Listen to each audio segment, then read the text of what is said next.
4 ఏళ్ల క్రితం నన్ను ఒకసారి రమ్మన్నాడు. రా రా అని తీసుకెళ్ళాడు. హైదరాబాద్ దూరంలో ఒక 25 ఎకరాల స్థలం చూపించాడు. అక్కడ ఏమీ లేదు. ఇక్కడ ఏదైనా చేద్దాం అనుకుంటున్నాను అని చెప్పాడు. ఆ తర్వాత నెక్స్ట్ డే వెళ్ళి రాత్రి ఆ మట్టిలో పడుకున్నాడు. అలా చాలా రోజులు వెళ్ళి అక్కడ ఏమీ లేని చోట పడుకునేవాడు నైట్ అంతా.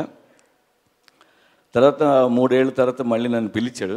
వెళ్తే అక్కడ ఇల్లు ఉంది, దాన్ని ఆనుకొని ఒక చెరువు ఉంది, చెరువులో చేపలు ఉన్నాయి, చుట్టూ కూరగాయలు, చెట్లు, పక్షులు వచ్చి ఆల్రెడీ సెటిల్ అయిపోయినాయి, రైతులు, ట్రాక్టరు, ఏదో వెండి మిల్లు, అది ఇది అని.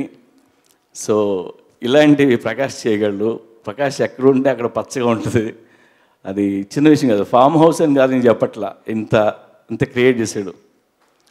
అండ్ అలాగే తను ఒక విలేజ్ని అడాప్ట్ చేసుకున్నాడు. చాలామంది తెలుసు లేదు.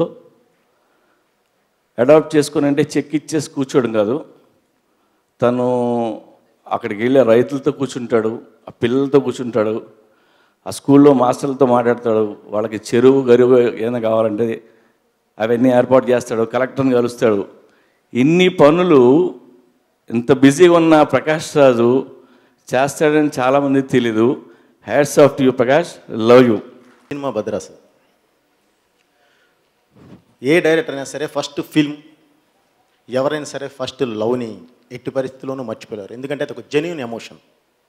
అందుకే ఆ సినిమా గురించి మాట్లాడతాను sir. At the same time మీరు ఆ సినిమాకి ఏం చేశారనేది దాని గురించి. భద్ర అనే కథ